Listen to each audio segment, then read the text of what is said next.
Assalamualaikum warahmatullahi wabarakatuh. Kami dari kelompok 5 akan menjelaskan mengenai pengembangan sistem informasi pasar berbasis orientasi pasar.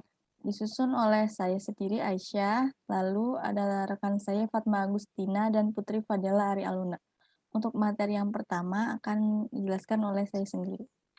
Yang pertama, apa sih sistem informasi pemasaran itu? Sistem informasi pemasaran yang baik itu berperan penting dalam mendukung bank untuk mewujudkan kepuasan nasabah.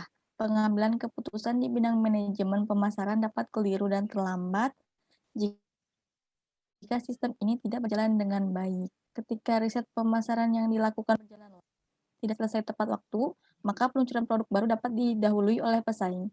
Data-data internal mengenai nasabah jika tidak diperbarui atau salah ketika pencatatan dapat mengakibatkan terjadinya kesalahan dalam memprospek nasabah untuk penawaran produk. Dengan demikian, adanya sistem informasi pemasaran yang baik dapat memudahkan bagi manajer pemasaran bank untuk yang pertama, strategi pemasaran, yaitu membuat keputusan pentingnya mengenai strategi pemasaran, khususnya untuk kepentingan penentuan pasar sasaran dan pemosisian produk.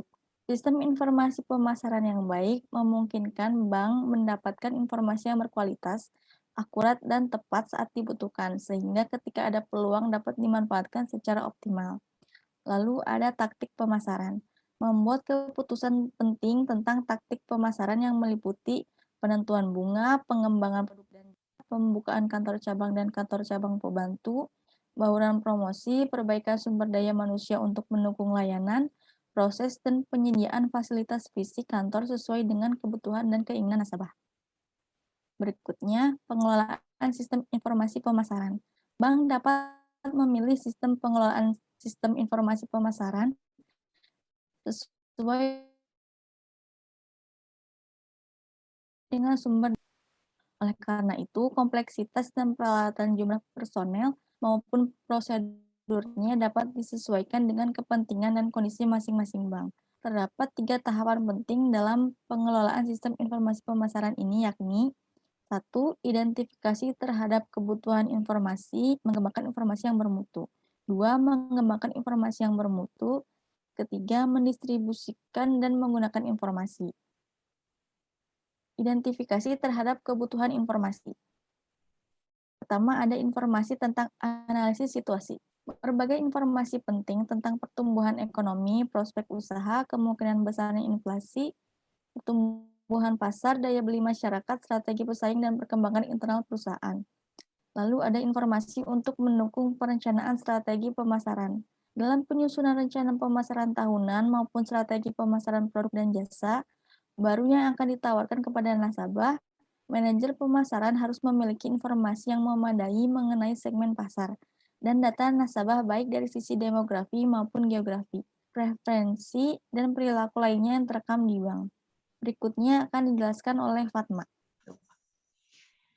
Selanjutnya yaitu ada aspek lain. Aspek lain yang dibutuhkan jika terkait dengan perencanaan produk dan jasa yang sudah ada adalah data tentang belanja promosi, kinerja masing-masing cabang, komplain nasabah, jumlah nasabah yang keluar, yang tidak aktif, dan profil nasabah yang aktif, serta potensi nasabah. Kemudian informasi untuk implementasi program pemasaran. Rencana pemasaran perbankan yang disusun tentunya akan diimplementasikan. Informasi untuk pemantauan, pengendalian, dan tindakan perbaikan dari program pemasaran yang dijalankan.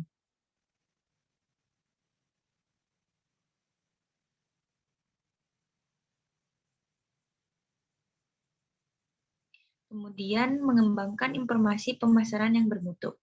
Peran teknologi sistem informasi pemasaran sebagai berikut. Colgate 2001.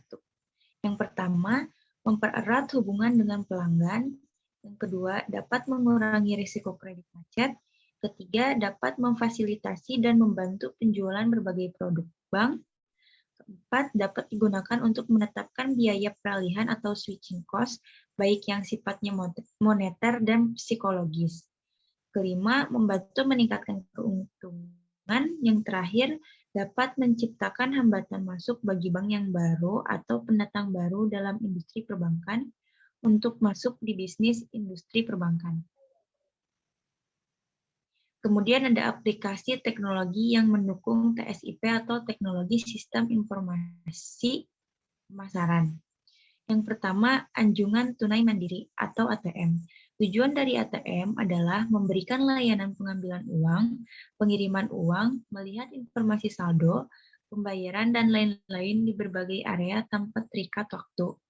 Yang kedua, ada EFTPOS atau Electronic Fund Transfer at Point of Sale, yaitu memberikan kemudahan kepada nasabah dan dalam transfer dana secara online. Yang ketiga ada telematics, merupakan fasilitas telepon bank dan telemarketing. Yang keempat, telescreen banking, merupakan perbankan visual melalui telepon, contohnya seperti internet. Dan yang terakhir ada television banking, merupakan layanan perbankan visual melalui televisi.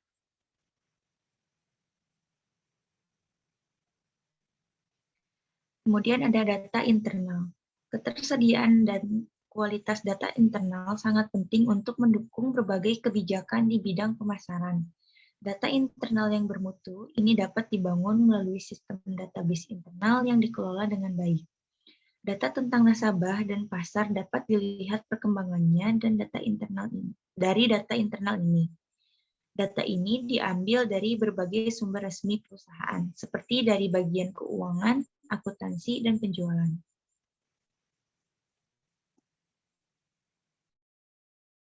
Selanjutnya, intelijen pemasaran.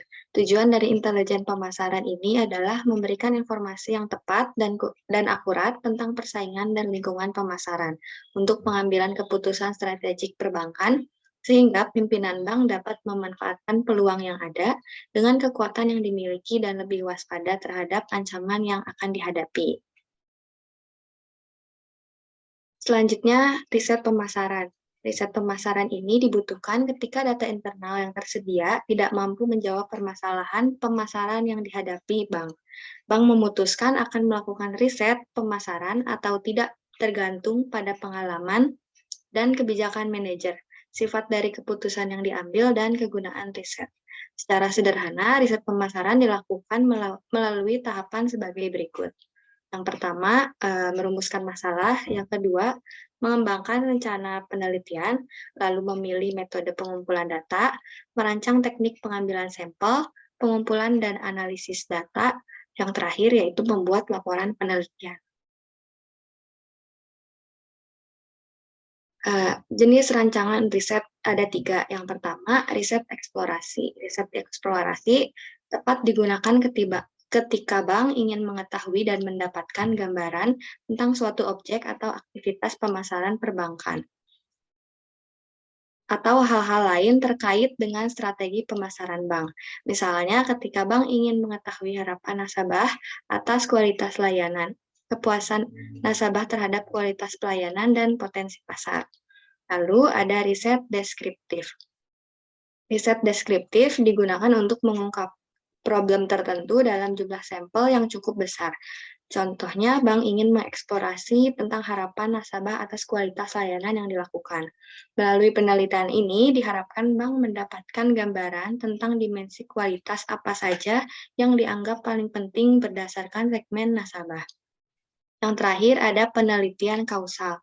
Penelitian kausal prinsipnya dapat digunakan untuk mengkaji hubungan sebab akibat dari suatu fenomena.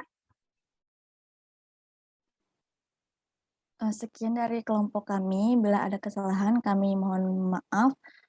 Sekian, terima kasih.